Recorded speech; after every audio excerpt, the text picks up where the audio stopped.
Kyiv के Vasil Kyiv इलाके में भारी तबाही की तस्वीरें। रूसी स्ट्राइक से धुआं धुआं हो गया है ऑयल डिपो। वासिल कीव भी ये समझ लीजिए कि कीव के करीब ही एक जगह आउटस्कर्ट समझ लीजिए, और वहाँ ऑयल डिपो पर हमला बोला गया है। और जब तेल डिपो पर हमला बोला जाएगा तो जाहिर है फिर सिर्फ विस्फोट नहीं होगा वहाँ, उसके बाद वहाँ आग लगेगी और आग बहुत देर तक जलती रहेगी।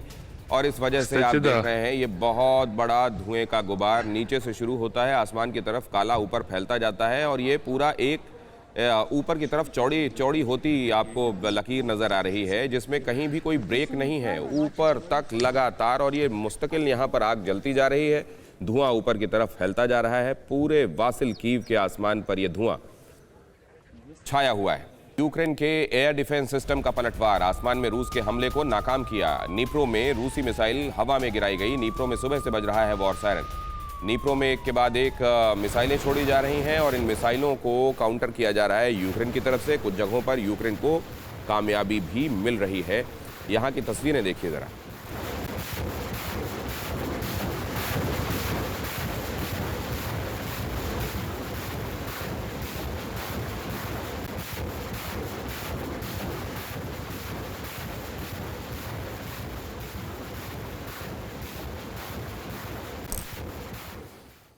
और वहीं डोनबास में रूसी समर्थकों के लगातार हमले जारी हैं। यूक्रेन के अजोव फाइटर्स पर रूसी समर्थकों के हमले हुए हैं।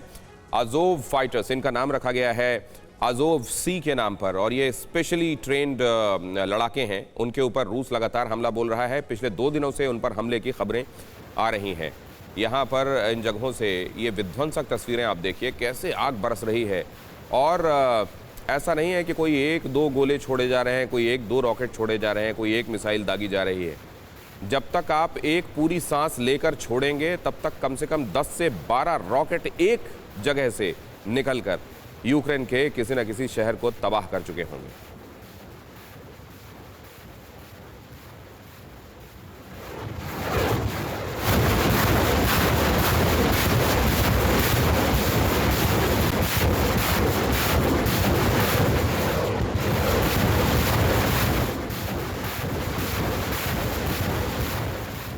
हमारे साथ जुड़े हुए हैं सर। अब देखिए, नतीजा तो आपने बता ही दिया कि अब पुतिन के हाथों में सब कुछ है, लेकिन दूसरी तरफ यूक्रेन का हाल हम देख रहे हैं। जिस यूक्रेन को दुनिया आज तक जानती थी, कम से कम वो लोग जो जीवित हैं और अभी देख रहे थे यूक्रेन को, कभी देखा उन्होंने या पढ़ा उसके बारे में, अब यूक्रेन को उस शक्ल में आने में कितनी देर लगेगी, कितने दिन लगेंगे, कितने साल लगेंगे?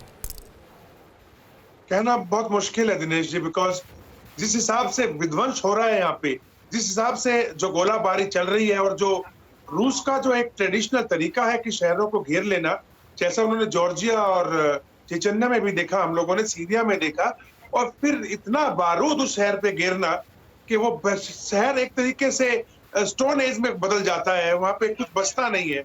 और इतने सुंदर शहर थे ये, जितने भी आप नाम ले लीजिए, चाहे मारियापोल, देखिए मारियापोल स्टील का सबसे बड़ा इंडस्ट्रियल एरिया था दिनेश जी पूरे इस यूक्रेन का। आप टूरिज्म के हिसाब से देखेंगे तो खार्किव एक बहुत बढ़िया टूरिज्म का इलाका था, पुरानी इमारतें थी, एक जमाने में सोवियत संघ का ये राजधानी हुआ करता था, तो आप समझ सकते हैं हेरिटेज कितना था वहां पे।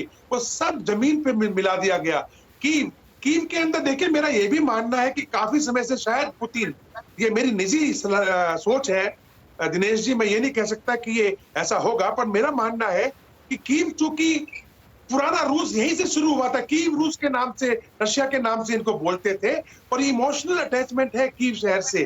तो मैं नहीं समझता कि कीव को पुतिन जो है बिल्कुल मलिया मेट करने की सोच रहे होंगे। शायद ये जो आप दिखा रहे थे, बैंक के ऊपर भी कोई ड्रोन से अटैक हुआ है, तो मे बी के कुछ जो इनके टेरिटोरियल फोर्स के लोग हैं या मिलिशिया हैं, वो लोग जो इनको इगला मिसाइल्स, इगला जो है इनके पास है, या जेविलियन मिसाइल्स लेकर के, स्टिंगर मिसाइल लेके छतों के ऊपर पोस्ट लेकर के फायर कर रहे हैं, तो शायद पिन पॉइंटिंग टारगेट को न्यूट्रलाइज किया जा रहा है, जैसे कोई भी सेना करती है। परवाह देश की, सोमवार से शुक्रवार रात 10 बजे TV9 भारतवर्ष पर।